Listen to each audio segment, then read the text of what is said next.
Salve, salve moçada do segundo ano. Galera, hoje a gente comenta, a gente conversa sobre a Revolução Praieira que aconteceu lá em Pernambuco. Pernambuco, mais uma vez, sendo palco de uma revolta, de uma tentativa de revolução. E aqui eu lembro que Pernambuco já teve a Revolução Pernambucana, a Confederação do Equador e agora com a Revolução Praieira, que foi talvez o conflito mais tenso que Dom Pedro II enfrentou na parte interna do Brasil, tá bom? Então, fiquem atentos nas informações. Primeiramente, eu quero que vocês pensem no seguinte, olha, vamos sair da caixinha. Né? A gente não vai compreender a história pelo que é de fora, não. Imagina que a política de Pernambuco na época é como se fosse a política da nossa cidade. E aí, imagina assim, a nossa cidade tem grupos políticos. E os grupos políticos, minha gente, eles querem o tempo todo tacar o pau na muleira do outro. Eles querem tomar o poder do outro.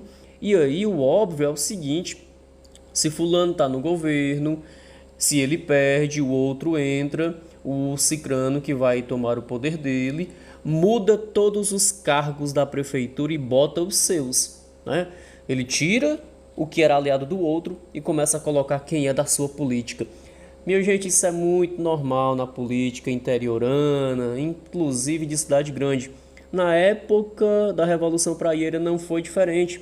Na época, quando eclode a mudança de governo, né, antes mesmo dessa revolução, a galera que é da praia tira todos os conservadores de seus cargos e coloca só liberal, os aliadinhos deles, né? Então é nesse sentido mesmo. Mas aí vamos entender como é que estava o nosso Pernambuco na época, tá? Galera, a província de Pernambuco estava em uma grande tensão. Isso lá em 1840, né? Fruto, sobretudo, de interesses diversos, econômicos, culturais, sociais, políticos, e a população carente estava sentindo bastante, principalmente devido à crise, né? Uma vez que o custo de vida estava alto, o açúcar não era mais tão vendido, as confianças políticas estavam pequenas e os portugueses, as famílias portuguesas, dominavam as casas comerciais de Pernambuco. Então, a galera que é do povão mesmo, né? A galera que era do Brasil mesmo e que não tinha nada a ver com português, tava sentindo, sabe? Porque tudo tava uma carestia grande. Então, assim, o custo de vida aumentou demais, a inflação tava muito doida, muito grande. Ninguém conseguia comprar mais direito nem a alimentação. Então, essa era a situação, sabe? As tensões causadas, elas levaram ali uma briga pela mão de obra.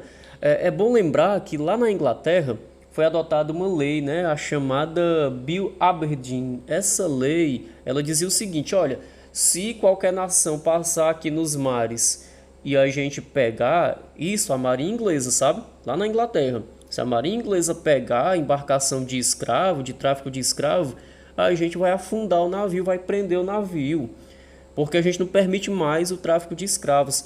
Então isso fez com que, aqui no Brasil, nós tivéssemos, minha gente, o que a gente chama de encarecimento da mão de obra. Ora, uma vez que não estava mais chegando escravo para cá, os senhores donos de escravo começaram a aumentar o valor do seu escravo e quando iam vender para outros senhores, né, o valor do escravo estava muito caro. Então isso fez com que, né, as elites passassem a disputar ali entre si as mãos de obras, que era justamente o negro escravo, e isso gerou uma tensão porque o preço aumentou. Além disso, a economia do açúcar, como já citada, ela estava enfrentando uma crise, tá? Não estava vendendo mais tanto assim. E isso fez com que o custo de vida da população de Pernambuco aumentasse também. E o comércio de retalho, que é o varejo, era dominado, como já citado, pelos portugueses.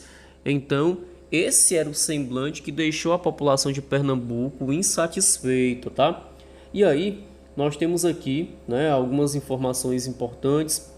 Por exemplo, questão política lá em Pernambuco. A cidade vivia entre dois grupos políticos, né? Um grupo conservador e um grupo liberal. Do grupo liberal, nós tivemos uma cisão, ou seja, uma separação. Por quê?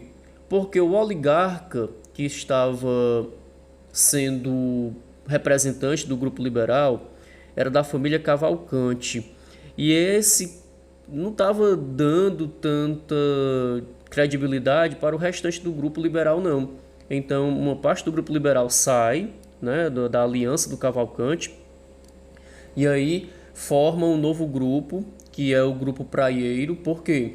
Porque essa galera se reunia na Rua da Praia, num jornal chamado Diário Novo, e nesse jornal eles desciam a sola em criticar o governo, em criticar os conservadores, os liberais.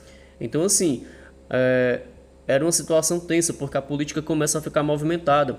Esse Cavalcante era liberal, mas os praieiros já não estavam gostando dele, porque diziam que ele se acomodou, que ele não ajudava mais ninguém, só pensava no próprio umbigo, só pensava em si.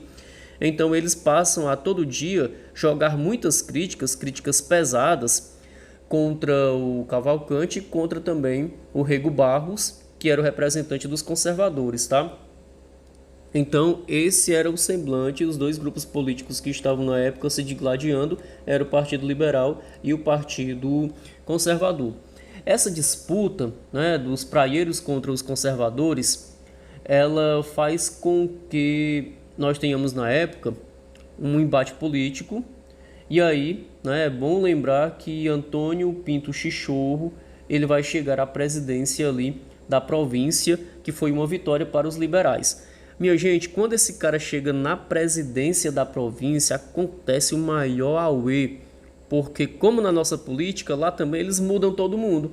Fulano que era aliado de fulano, que perdeu o poder, agora não é mais aliado, quem entra é o outro, que vai ser aliado dos liberais. Ou seja, é uma dança das cadeiras. Mudou, movimentou todas as cadeiras e os cargos políticos de Pernambuco. Essas intervenções, elas foram na Guarda Nacional, elas foram na Polícia Civil, né? Os aliados dos praieiros tomaram os cargos dos conservadores que estavam antes, né? É o que acontece na política local também.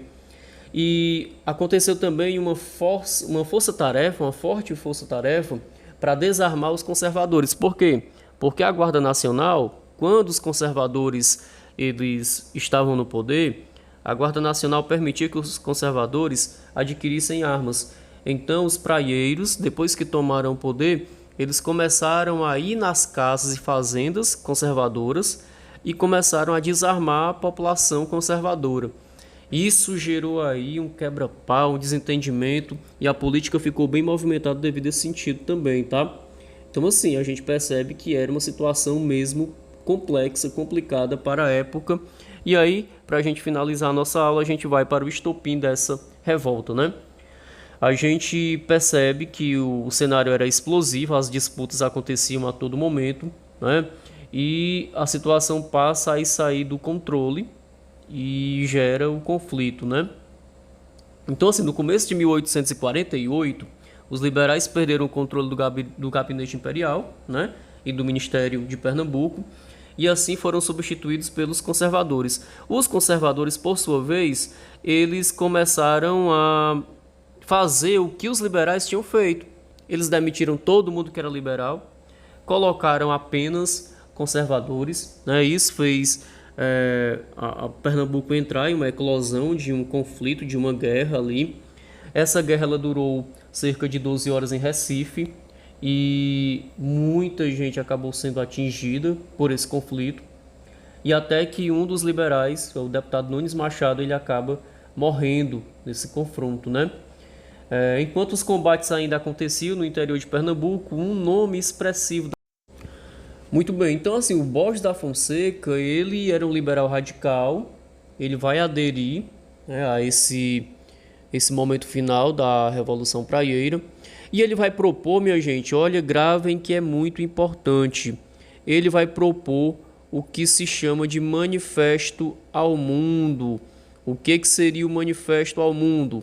O Manifesto ao Mundo, minha gente, é um manifesto liberal, republicano, um manifesto que buscava lograr êxito ali, buscando o voto universal para todo mundo, buscando a liberdade de imprensa, buscando principalmente o federalismo para evoluir para uma república, né? Então percebam que esses avanços eles estavam ali porque assim, o Manifesto ao Mundo ele é baseado no socialismo utópico lá da Europa na época que estava eclodindo. Então a visão era de participação popular. Eles queriam acabar com esse Manifesto ao Mundo do poder moderador. Eles queriam implementar o federalismo, reformar o judiciário, elaborar um novo exército. Então esse Manifesto ao Mundo ele foi importante porque foi uma das medidas ali que, de certa maneira, marcaram a Revolução Praieira, porque se fala já de república, né? Então, era nesse sentido que aconteceu esse manifesto ao mundo, tá? Minha gente, ficamos por aqui. Fiquem com Deus e até uma próxima.